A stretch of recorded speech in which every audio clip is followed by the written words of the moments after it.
할렐루야. 찬양이 너무 은혜롭지 않아요? 반응이 왜 그러세요? 아직도 감동의 물결이 사라지지 않으시나요? 지난 금요일이 광복 80주년을 맞는 날이기도 했습니다. 우리가 매년마다 제가 광복절 기간이 되면 이 본문을 다뤘던 것 같은데요, 1930년대 농촌 계몽운동 하던 시문이라는 분이 계십니다. 우리에게는 상록수라고 하는 글로도 알려지신 분인데, 그분이 지은 시가 바로 그날이 오면이라는 시입니다. 우리 다 같이 한번 일제의 압제 속에서 고통당하던 신음하는 그 시인의 마음으로 이 시를 한번 함께 낭독합니다. 그날이 오면, 그날이 오면은 삼각산이 일어나 더덩실 춤이라도 추고 한강물이 뒤집혀 용수숨 칠 그날이, 이 목숨이 끊기기 전에 와주기만 할 양이면 나는 밤하늘에 나는 까마귀같이 종로의 인경을 머리로 들이받아 울리오리이다. 두개골은 깨어져 산산이 조각이 나도 기뻐서 죽사오매 오히려 무슨 한이 남으오리까. 그날이 와서, 오 그날이 와서 육조 앞 넓은 길을 울며 뛰며 뒹굴어도 그래도 넘치는 기쁨에 가슴이 이어질 듯 하거든. 드는 칼로 이 몸의 가죽이라도 벗겨서 커다란 북을 만들어 들쳐매고는 여러분의 행렬의 앞장을 서오리다. 우렁찬 그 소리를 한 번이라도 듣기만 하면 그 자리에 거꾸러져도 눈을 감겠소이다. 여러분, 이 그날이 오면이라고 하는 시를 만들었던 시문이라고 하는 분은요, 1936년 35세, 그러니까 이 땅에 해방이 이루어지기 전에 숨을 거뒀습니다. 그렇게도 고통스럽던 일제치하의 고난 속에서 그날이 오면, 그날이 오면, 그날이 오면, 그날이 오면 종로의 인경을 머리로 들어받아 내가 울리고 싶다. 얼마나 고통스러운 순간을, 얼마나 일제치하의 고통스러운 순간이었다면 그 해방의 그날, 그날, 그날을 기다리면서, 그렇게도 기다리던 그는 해방이 오기 전 9년 전에 35세라는 젊은 나이에 생을 마감하게 됩니다. 이 그날이 오면이라고 하는 시 속에 고난받는 백성들, 우리 선조들의 모습이 고스란히 담겨 있지 않습니까? 해방을 기다리고 해방을 소망하고 해방을 바라는 그 간절한 마음이 이 시문이라고 하는 분의 시에 그날이 오면이라고 하는 속에 여러분 배어 있지 않나요? 우리나라 반만년의 역사 가운데 가장 치욕적이고 가장 아픔에 불행한 역사가 바로 일제의 36년 동안 통치받은 그 기간 아닐까요? 우리의 말을 잃어버리고 우리의 이름을 개명해야 하고, 젊은 남자 우리 선조들은 징용과 그리고 전쟁터로 그리고 한광으로 끌려갔습니다. 우리 귀한 우리 선조들의 여성분들은 종군 위안부로 잡혀갔습니다. 여러분, 농사를 열심히 짓지만 모든 곡물은 다 군수물자로 공출해 갔습니다. 교회도 예배를 드리기 전에 천황을 향하여 절을 강요받았고, 모세오경과 요한계시록은 사상을 고취한다는 이유로 읽지 못하도록 했습니다. 이것을 어기는 분들은 어김없이 체포당하여 옥에 갇히거나 심지어 죽임을 당했습니다.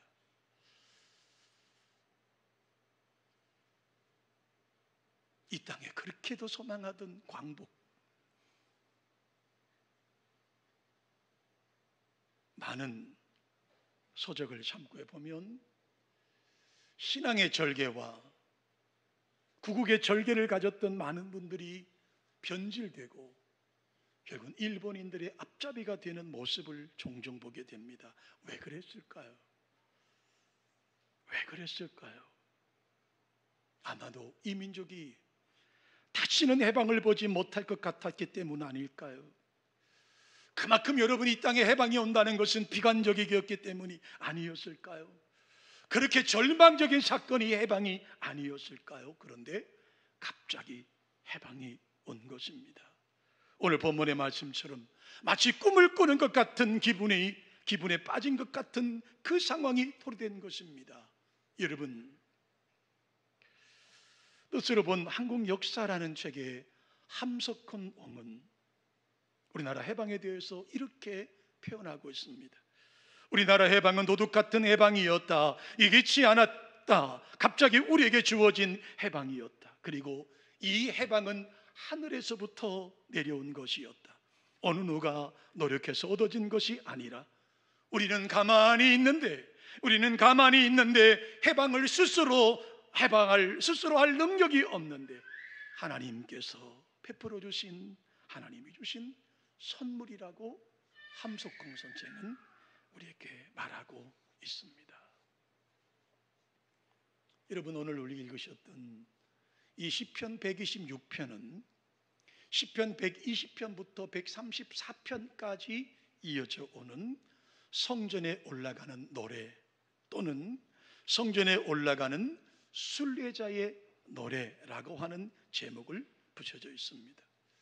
시편 126편은 역사적인 배경이 있는데요, 바벨론 포로 귀환의 역사를 말씀하고 있는 거예요. 이스라엘 백성들이 하나님 앞에 범죄하고 우상을 섬기다가 결국은 바벨론에 의해서 나라가 망해버리고 말았습니다. 수많은 이스라엘 백성의 엘리트들이 포로로 끌려갔습니다. 당연히 하나님의 약속대로 70년이 시간이 지난 다음에 그들은 가나안 땅으로 귀환할 수가 있었습니다. 1차 포로 귀환, 2차 포로 귀환, 3차 포로 귀환을 통해서 고국에 돌아왔어요. 오늘 본문 시편 126편은 1차 포로 귀환 직후에 기록된 말씀인 거예요. 포로 귀환은 바벨론이라는 나라가 이미 바사와 메대라는 나라에게 망했고 메대라는 나라도 바사에게 통합이 되어서 결국은 바사라는 나라가 다스리고 초대 왕이었던 고레스 원년에 이루어진 일이에요. 이 땅을 예수님께서 이 땅에 오시기 537년 전에 이루어진 일입니다. 여러분, 상상해 보십시오. 포로로 끌려갔던 이스라엘 백성들을 한번 떠올려 보십시오. 그들의 삶이 어땠을까요? 온갖 멸시와 고초를 당하면서도 얼마나 고국이 그리웠을까요? 언제 한번 돌아갈까? 이 자유가 언제쯤 끝날까? 그들은 늘 눈물로 기도하며 찬양하며 그날을 기다렸을 거예요. 그렇게 세월이 흘러갑니다. 10년이 지나가고 20년이 지나가고 50년이 지나갔습니다. 1세대들은 대부분 다 바벨론 땅에서 다 생을 마감합니다. 그의 후손들에게 부모가 남긴 유언이 무엇이었을까요? 귀환을 위해 기도하라고, 해방을 위해 기도하라고 하지 않았겠어요? 그런데 어느 날 정말 생각지도 않은 날에 해방의 기쁨을 누리게 되었다라고 하는 겁니다.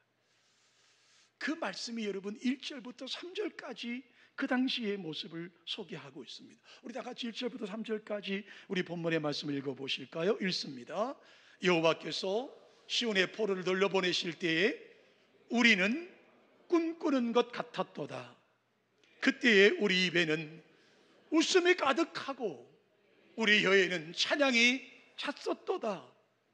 그때 문나라 가운데서 말하기를 여호와께서 그들을 위하여 큰 일을 행하셨다고 하였도다. 여호와께서 우리를 위하여 큰 일을 행하셨나니 우리는 기쁘도다. 우리는 기쁘도다.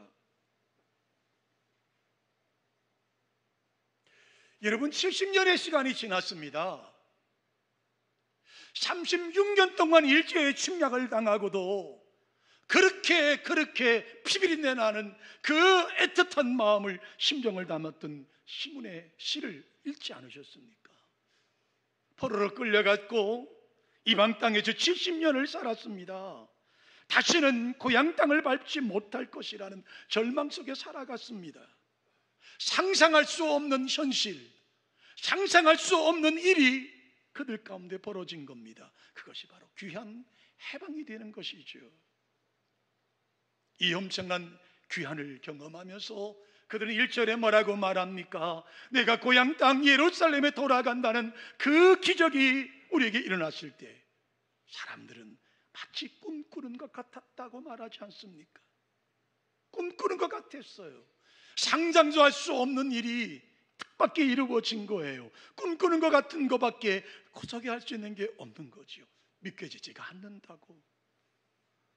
아마 가족끼리 얼굴을 꼬집어 봤을 것이고, 뺨을 때려 봤을 것이고, 자기 허벅지를 꼬집어 봤을지도 모르는 일 아닙니까? 여러분, 그때 2절의 말씀을 보세요. 우리의 입에는 웃음이 가득했습니다. 우리의 입에는 찬양이 가득 찼습니다. 웃음과 찬양이 입에서 떠나지 않았습니다. 얼마나 꿈꾸는 것 같았으면, 얼마나 좋았으면 말입니다. 생각해 보세요. 남의 나라에서 종로를 타면서 온갖 고생을 당했던 사람들이 오늘날 갑자기 꿈에 그리던 고향 땅으로 돌아가게 됐다는 사실을 들었을 때 그들이 어땠을까요? 꿈꾸는 것 같지 않았을까요? 그들의 입에는 웃음이 떠나지 않았을까요? 그들의 여러분 입에는 웃음과 찬양이 떠나지 않았을 것 아니겠습니까? 그렇게도 꿈에 그리던, 그렇게도 우리 선조들이 죽어가면서도 소망하던 그 고향 땅으로 돌아간다는 것이 얼마나 감사하고 기쁜 일이었겠습니까?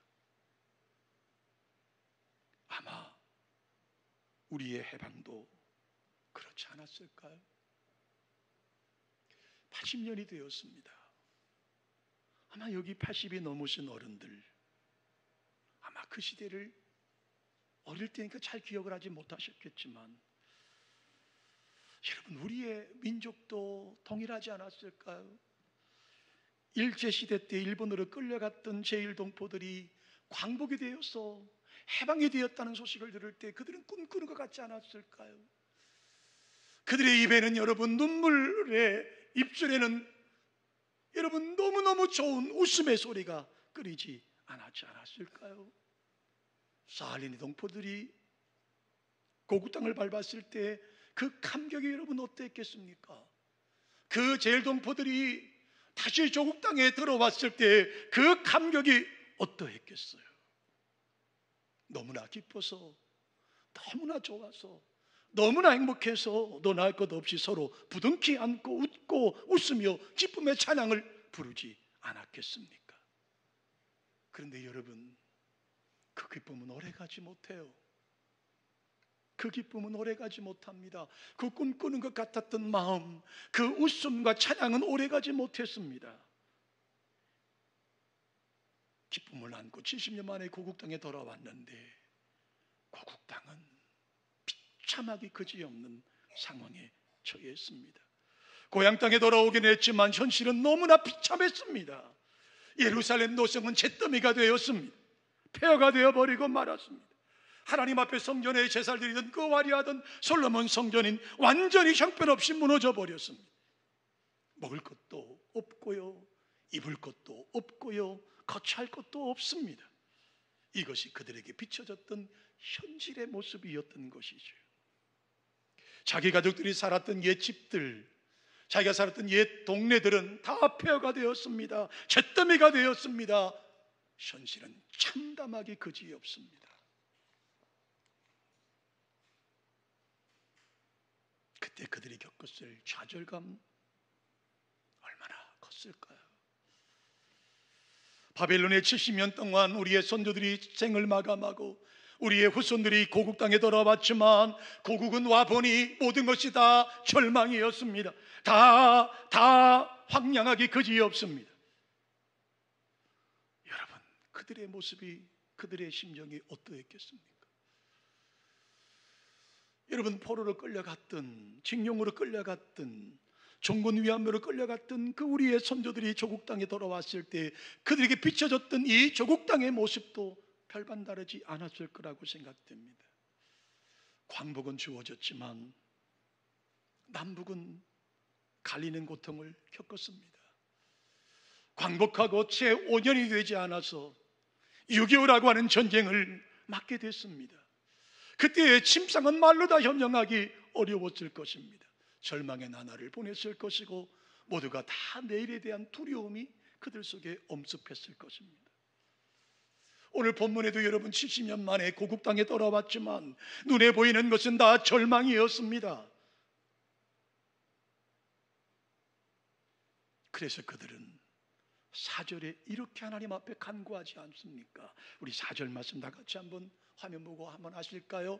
여호와여, 우리의 포로를 남방 시내들 같이 돌려 보내소서. 여호와여, 우리의 포로를 남방 시내로 같이 보내소서라는 뜻이 무엇인지 아시겠습니까? 과거 하나님께서 우리를 바벨론 포로에서 하나님께 뜻하신 바에 따라 우리를 해방시켜 주신 것처럼 다시 한번 우리를 이 땅에서 도와달라고 하는 말입니다. 고향 땅에 돌아오긴 했지만 모든 것이 너무나 처참하오니 제발 하나님, 우리가 바벨론 포로에 있을 때 우리를 갑자기 꿈꾸는 것 같이 우리를 해방해 주셨던 것처럼 이 땅을 축복해 달라고 기도하고 있는 거예요. 그래서 여러분, 여기 남방의 시내들이라고 하는 단어가 나와요. 남방의 시내는요, 이스라엘 헤브론 남쪽 네겝 사막에 있는 한 시냇가를 말합니다. 여기는 1년 동안 비가 오지 않습니다. 그래서 늘 메말라 있는 시냇가입니다. 그런데 우기가 되면 강둑이 무너질 정도로 쏜살같이 수많은 물이 시냇가를 흐르게 되어 있습니다. 그러므로 오늘 시편 기자가 그 당시의 백성들이 남방 시내들 같이 우리를 돌리라고 하는 기도의 제목은, 하나님, 그 메마른 1년 동안 비가 한 번도 오지 않는 그 남방 시내가 하나님께서 때에 따라 우기에 비를 내리실 때 그 시냇가가 강둑이 넘치도록 물이 흐르는 것처럼 우리를 구원해달라고 하는 기도의 제목입니다. 그리고 마지막 세 번째로 시편 126편은 거기서 끝나지 않습니다. 다시 미래에 대한 확고한 소망으로 노래합니다. 5절과 6절 우리 다시 한번 한 목소리를 읽어보십니다. 눈물을 흘리며 씨를 뿌리는 자는 기쁨으로 거두리로다. 울며 씨를 뿌리러 나가는 자는 반드시 기쁨으로 그 곡식단을 가지고 돌아오리로다. 현재 엄청난 시련에 봉착한 이스라엘 백성들에게 주는 미래의 소망의 메시지 아닙니까? 지금 이렇게 예루살렘 성이 회파되었습니다. 성전은 무너져 버리고 말았습니다. 모든 것이 다 잿더미가 되었습니다. 그러나 포기하지 맙시다. 주저앉지 맙시다. 다시 비록 현실은 이렇게 형편없이 비참하지만 다시 일어서자라고 하는 마지막 희망의 메시지로 본문을 마지막 마무리하고 있습니다. 사랑하는 성도 여러분, 우리나라 국화를 아시죠? 무궁화입니다. 제가 설교 준비하면서 무궁화라고 하는 이 꽃을 여러 자료를 찾아보았더니 이렇게 말씀합니다. 무궁화는 장미꽃 같은 열정이 없답니다. 무궁화는 벚꽃 같은 화려함도 없습니다. 목련화 같은 우아함도 무궁화에는 없습니다. 그렇다고 백합화처럼 수려함도 코스모스처럼 청순함도 없습니다. 왠지 촌티가 나는 꽃이 무궁화라고 하는 꽃입니다. 무궁화는요, 은근과 끈기의 꽃이라고 말합니다. 하루의 첫 시간인 새벽 4시쯤 피기 시작해서 해가 질 때까지 다섯 꽃잎이 하나가 되어서 완전히 오므라들어서 떨어지는 꽃이 바로 무궁화라고 합니다. 그 무궁화는 그 다음날 다시 보면 다시 핀 꽃은 어제 그 꽃이 아니라 새로 핀 꽃이라고 말하고 있습니다. 무궁화는요, 토지가 좋든 나쁘든 황량하든 심어놓으면 잘 자라는 특징을 가지고 있다고 하죠. 한 자리에서 이 무궁화를 이렇게 표현했더라고요. 아침 이슬을 머금고 청조하게 피는 5개의 붉고 하얀 꽃잎은, 꽃잎과 씨방으로부터 흘러나오는 정열적인 붉은색은 세계 속으로 발전하는 우리 민족의 기상을 상징한다라고 하는 글을 봤어요. 여러분, 우리나라를 생각해 보세요. 931번의 외세의 침략을 받았습니다. 그래도 살아난 민족입니다. 유일한 세계 역사에서 유일한 민족이라고 말하죠. 이 민족은 은근한 끈기와 그리고 힘이 있는 민족이기도 합니다. 사랑하는 드림 가족 여러분, 그래서 70년 만에 바벨론 포로에서 돌아왔던 그들은 꿈을 꾸는 것 같았고, 입에는 웃음이 떠나지 않았고 찬양이 떠나지 않았습니다. 그 첫 번째 단계를 지나고 고국 땅에 돌아왔지만 현실은 암담하기 그지없습니다. 예루살렘 성은 회파되었고요, 성전은 불타버렸고요, 내가 살던 고향과 내가 살던 모든 것은 다 무너졌습니다. 암담하기 그지없습니다. 그러나 그들은 거기에 머무르지 않았습니다. 그들은 거기에서 머무르지 않았어요. 오늘 여러분 5절과 6절의 말씀처럼 그들은 다시 눈물로 씨를 뿌리자라고 희망의 메시지를 전하고 있다라고 하는 겁니다. 그러므로 사랑하는 성도 여러분, 미래는 오늘 수고한 사람들만이 누릴 수 있는 것입니다. 저를 한번 따라해 보실까요? 미래는 오늘 수고한 사람만이 얻는 것입니다. 아멘. 다시 한번 따라해 보실까요? 땀 흘린 자만 미래를 얻을 수 있는 자격이 있습니다. 아멘. 오늘 우리가 눈물로 씨를 뿌리는 자만이 단을 거둘 수가 있는 거예요. 오늘 수고한 자만이 얻는 겁니다. 땀 흘린 자만이 미래를 얻을 자격을 갖는 거예요. 오늘 눈물을 흘리며 씨를 심는 자만이 기쁨으로 그 단을 거둘 것이라고 말씀하고 있습니다. 사랑하는 성도 여러분, 우리 선조들이 일제로부터 자유를 얻으려고 얼마나 여러분 갈망했겠습니까? 얼마나 희망했겠습니까? 얼마나 기다렸겠습니까? 얼마나 합수고대했겠습니까? 그러니까 해방이 기쁜 거예요. 해방이 반가운 거예요. 해방이 행복한 거예요. 기다림이 없고 수고가 없었으면 그 해방이 무슨 의미가 있었겠습니까? 여러분, 대한제국의 을사오적이라고 들어보셨죠? 대한민국의 가장 일본의 앞잡이 노릇한 사람 5명을 이야기하고 있습니다. 여러분이 잘 아시는 이완용이가 있습니다. 이지용이라는 사람이 있어요. 박재순이라는 사람이 있어요. 권중영이라는 사람이 있어요. 이근택이라는 사람이 있어요. 이 5명을 가리켜서 을사오적이라고 말합니다. 다른 책에서 보니까 오적이라고 말합니다.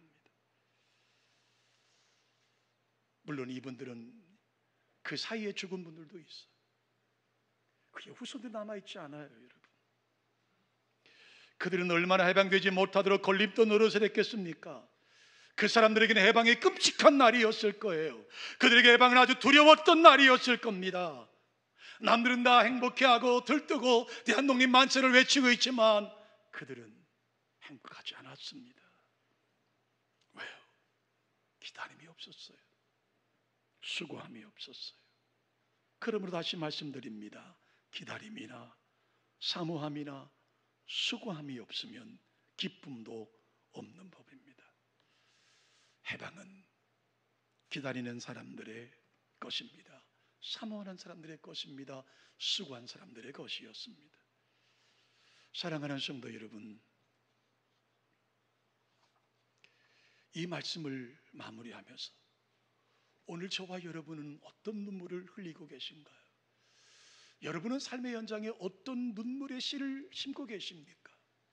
눈물의 씨가 없다면 여러분, 우리는 때가 돼도 거둘 것이 없습니다.